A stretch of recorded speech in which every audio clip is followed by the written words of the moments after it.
Hey, internet friends, this is Magic Brad on the Magic Brad Show in Synergy Cafe, and I've got a new friend that's just down 35W here from Minneapolis, living in Dallas, Texas, and his name is Angel, and the last name is Rebo. You there, Angel? I am here indeed. Thank you for having me, Magic Brad, and thank you everybody who's listening to us today. How was the weather down there? I understood you guys got some of our Minnesota snow down there a while ago. Oh, come on, don't remind me. That wasn't the worst thing, right? The worst thing was having no power for a long time. Yeah. So weather today is we have some clouds and it's sunny, and we were 49 at the beginning of the day. So probably right now we are over 50. You got the power back. Oh yeah. But the funny thing is that we're having internet outages. Oh sure. Yeah. So Also we have to get ready for that. Hopefully this will go smoothly. Yeah. Absolutely. No. I mean, the thing is, how to say this? You would never imagine that you would be 35 degrees inside your house. I mean, it's like crazy stuff. And how can we possibly do that? You see your breath? It was dark, so I don't remember. Well, Angel, I don't do these real long. I keep them kind of condensed. And Oh, please, absolutely. I'm all about it. Please. Absolutely. Thank you. How long have you lived in Dallas? For 10 years now. Okay, deep roots. Yeah, it's a great place. It's a great place. Yeah, absolutely. And you're married and got kids? You're a single? I'm married. I have 3 kids. Okay. 2 live at home. The other one left already. So yeah. So I mean, we are excited. We love it here. We're very, very into the community. We are volunteers in local hospices, volunteers in the schools. So we are all in here. I mean, we love it here. We are north of Dallas, actually, in a place called Plano, and it's a. Oh, that's where they make the tackle boxes, the fishing tackle boxes in Plano, Texas. It can be. I don't know. I should be a fisherman. Oh, the tackle boxes. Oh, okay. Oh, okay. Yeah, I don't. I think it's the second person that has told me that before. It could be. But there's so many headquarters of large corporations right now. So many things happening in the area that probably like the ones that have lived here, probably they are more like acquainted with former companies, like companies that have been Sure. Well, here forever. I'm 63, almost 64 years old. So I'm talking way back when I was a teenager going fishing. I remember I had a plastic Plano tackle box and wow. Okay. Plano. So who would have thunk it? So tell us a little bit about. I mean, let me tell you something. We've been here for 10 years, and there's places that when we came here, there was nothing built. Mm-hmm. And as you know, Texas is the second largest state in the union. Yeah. So there's so much space to fill, that we are in. I mean, it's amazing the amount of companies and headquarters that are relocating every single year. It's also fascinating how fast they can build buildings these days. Yeah, true. Yeah, very, not like very brick true. by brick by brick anymore. They take them big slabs and put them up, and poof, they got a warehouse. I agree. I agree. I don't know what's going to happen with the space, with the office space right now, with all the virus and everything. But anyway, people will figure it out. I mean, we're business people, so everybody figures out what to do with the surroundings. But it's a great area. It's an international area. There's people from many different places in the world here. Very important, high-tech industry. So again, multicultural. This is really a melting pot of cultures here in Plano, Texas. Do you consider yourself an entrepreneur? I do. In the business world? Totally. Yeah. You got that entrepreneurial spirit, and we will innovate and adjust. My background is in the event industry, events, travel, and tourism. Guess what? COVID doesn't like that. That said no. So I had to innovate, and that's why I'm doing a lot more online things like this, just staying out there, making it happen. So tell us a little bit about your business and what you do. Thank you. Absolutely. So basically, both corporate CEOs and established entrepreneurs, they hire me to bridge the gap globally for expansion and exposure. Basically, I help them grow or accelerate the growth of their businesses through strategies related to going global, basically. Mm-hmm. And basically, it's two very defined parts. One is, exposure. It's all about how do you get the right exposure in the right market at with the right target, right? Mm-hmm. And the other one is how to get, basically, it's more like business development.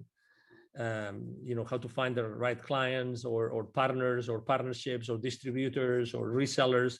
It depends on what service or product you're providing. So you work with a lot of different type of people, I'm sure. And Yes. do you run into like the old school guys that want to do like radio and TV because that's what works, and they won't innovate into a different way? Well, I haven't had that conversation, but I definitely deal with old school guys. And I think that everybody is so sensitive already about online, that, I mean, I have been offered myself to have a show on a radio station. But obviously then it's all about, I would have it if I could bring my clients on, and then I could help them, publicize their system, their products and services, right? So it all depends. It all goes down to the audience that you are serving. But I think that right now, even the older schoolers are really, they know that they have to be online. And to that purpose, actually, I use LinkedIn extensively. Yeah. I use as you probably have seen, I mean, I'm very active on LinkedIn. I have 27,000 connections. I literally interact with a few over, now that I counted, it's over 1,500, almost 2,000 people on LinkedIn interacting every single week, literally. Wow. So yeah, I have it's where that's my world. It's where I interact with everybody. Well, the reason I bring it up because I'm in the event business, and there was a party supply store locally here, and the old school guys, they've been around for like 30 years or something like that. They wanted to do radio ads. They didn't really want to put money into this social media thing because they wanted to do the old radio. And you could take that money and you can really put it into a much better place online these days when you understand that kind of thing. Some don't. But it's a great way of thinking still, because so the question that I like, I'm not the person that asks, can we do this or can we do that? Like, close-ended questions. I'm more the kind of guy that asks my clients, my partners, I ask, how can we? Yeah. And I think that at the end of the day, the main reason why they wanted to be on radio shows or let's say the classic radio, is because of the human touch. And for instance, the other day I was having a conversation with an entrepreneur. He wanted me to help her launch a show online.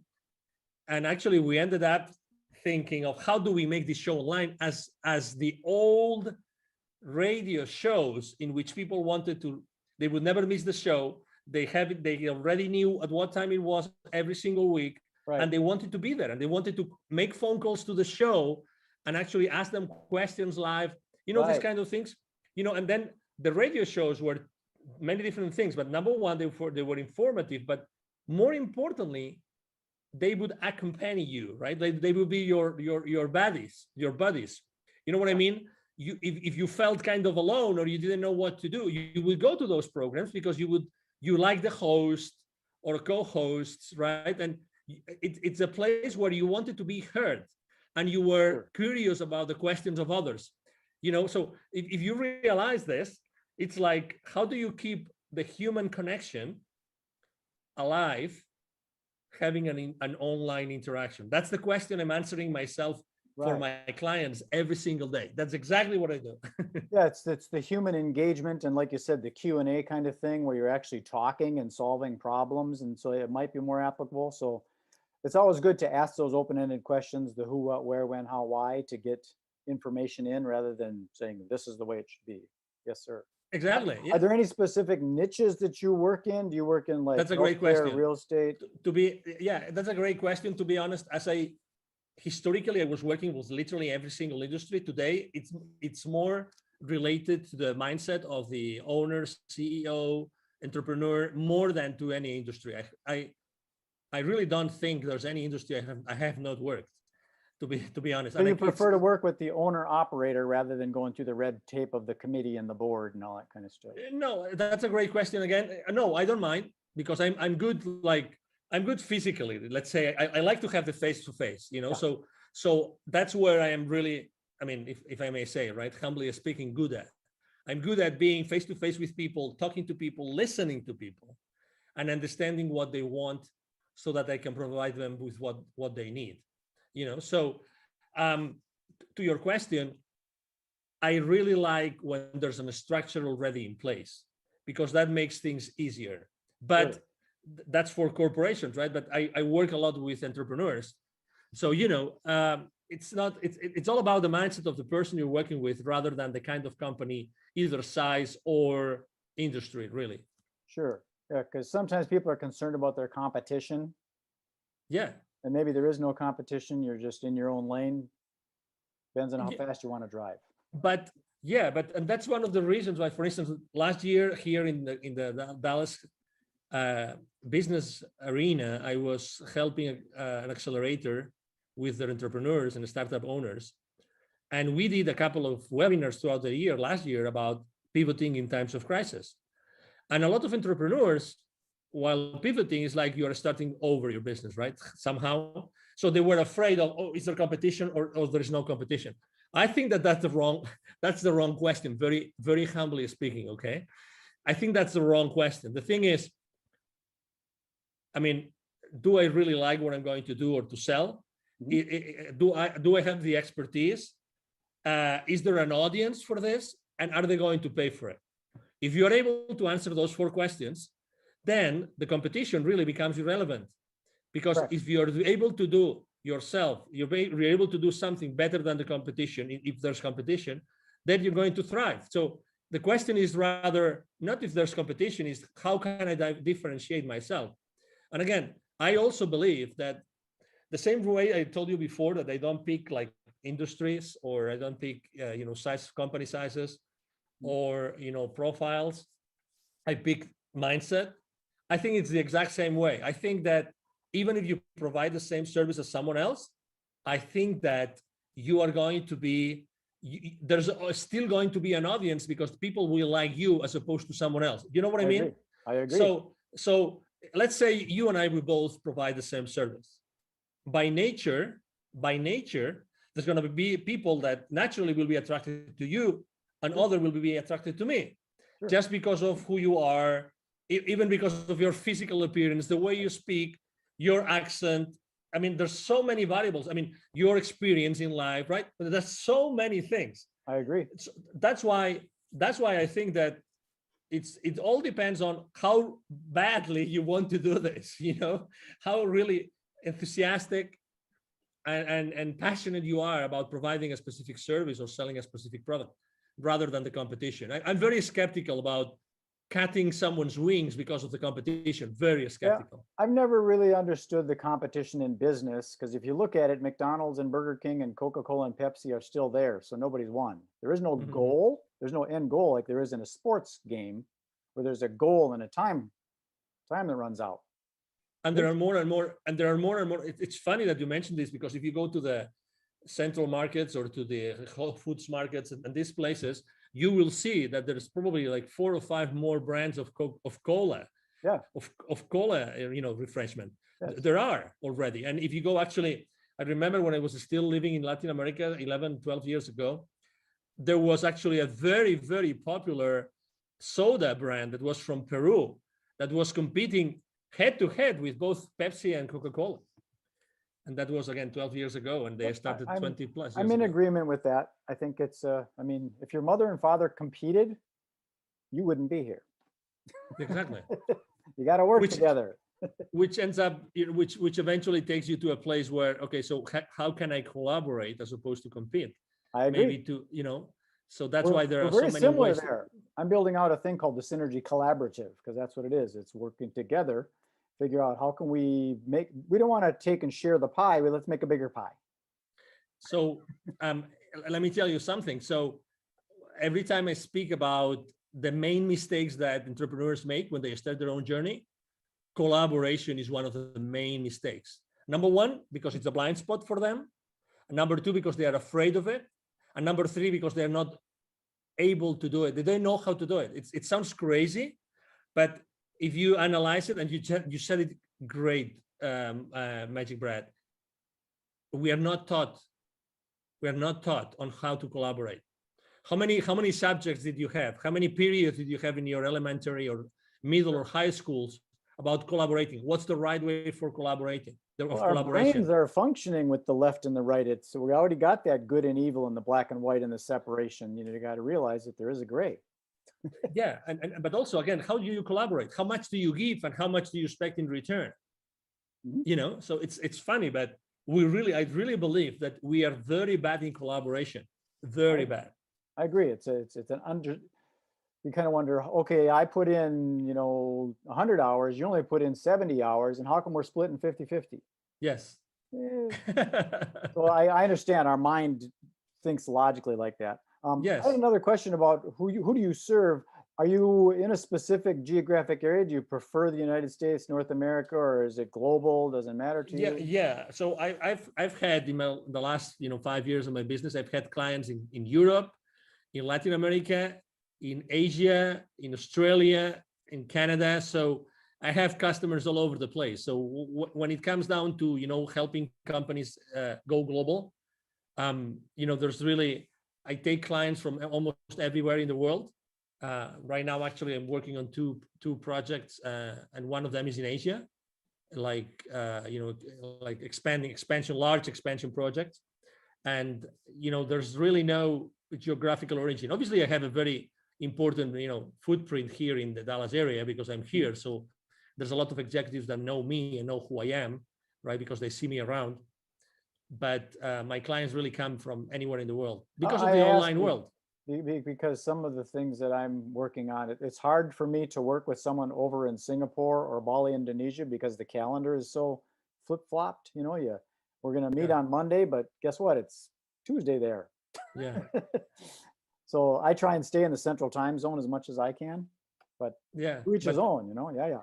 I just had a conference call video conference call at 9:30 a.m. here in Central, and it was really late at night for them. But we try to compensate. We try to do like late for me, late for them, late for me, late for them. So we try. I like the way you operate because it's kind of doesn't matter because over on the other side of the planet, you got early morning people and they got late night people. It depends on the vibe and stuff. So it sounds like you're very open to whoever wants to work with you. I am. Done. Yeah. That's true. So yeah, typically, I have to say I work a lot of hours. A good day for me is a day in which I have a 2 or 3 hour break in the middle. Okay. So I see my day in 2 big chunks, really, because of that. So so I have a big chunk in the morning, starting really early, and then I have a big chunk. Let's say after 5, I have another big chunk of Asia is waking up and Europe is going to sleep, so. What would be some of the key words that you would use for when people are looking for you, if they're searching you out? Yeah, international expansion, international exposure. I am an influencer, so actually I'm a very strong business to business influencer or business to consumer, because the profile of the 27,000 connections I have on LinkedIn, I told you before, I engage with more than 1,500 every single week. So because of the nature of what I do on LinkedIn, I'm an influencer there. So I am a LinkedIn strategist, a LinkedIn influencer. Okay. Let's say a global expansion. Those would be the keywords. Yeah, LinkedIn is a whole nother world. I got a friend locally here that wrote a book on it. He calls himself the LinkedIn rock star, Mike O'Neill. I don't know if you know that name. I've heard his name. Yes. He's definitely a Mike O'Neill. Okay. Lives here in Minneapolis, used to be out in Denver, but he's really heavy into LinkedIn Navigator and helping lead generation for his clients. That's what that's good. Generation through LinkedIn. I do a lot of that, Magic Brad. A lot. It's a big world out there, Angel. It's a big world. Yeah, it's a big world, but it's becoming smaller and smaller. Well, I think it's important to, sometimes niche down. Myself, I'm working on what I call narrowcasting rather than broadcasting. Yeah. Trying to stay within the central time zone so that we're all working on the same time frame. And in the event industry, so I'm specific to the event industry, ideally right here in the Twin Cities. So suppliers of events and people that plan events. So I'm pretty niche down, but inevitably you get into this, oh, that looks interesting, I should sell that software to real estate agents, and you get lost sometimes. Yeah. You gotta put the blinders on and stay focused. Yeah, I agree. I have a hard time with that. Yeah. So tell us, how do we get a hold of you if someone says, that sounds interesting, I want to expand my business globally? How do we get a hold of that angel guy? Thank you. Absolutely. So it's very easy. As I said before, I'm actually very active online. So it's going to be, if you Google my name, you will see all my social media outlets and posts every single day, every single day. Right here, Angel Rebo. Thank you. Yeah, that's my LinkedIn profile. Right Thank you. there. If it looks like that, that's where you go. Exactly. Thank you. So you can go to LinkedIn but the easiest way to reach out to me directly is through my email address. Every single day I answer every single message. I have a team behind me. Otherwise it wouldn't be possible. My email address is very simple. It's Angel, like my name, Angel from Heaven, right? ANGEL, and then at angelrebo.com altogether. Angel Rebo, my last name is spelled like RIB as in boy O.com. Again, Angel at angelrebo.com. That is easy. 4 letters, Rebo. Yeah, very easy. Very easy. Well, Angel, I'm going to sign this off and then beam it up to the you. universe and propagate it out to that Thank global you. international world. And we'll see if we can hook some fish.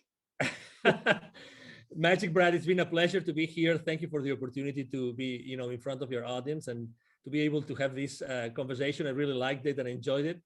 As you said, it's very natural. I think that it's people are really want to see or listen to authentic conversations with no hidden agendas nor anything, just being yourself and myself and being ourselves here, trying to inspire. And everybody listening to us, obviously, thank you very much for being with us today. I agree. I think a lot of the business gets closed on the golf course or, at the watering hole as opposed to in the seminar room. I agree. Okay, Angel, thank you very much. Be well. Thank you. You have a good day.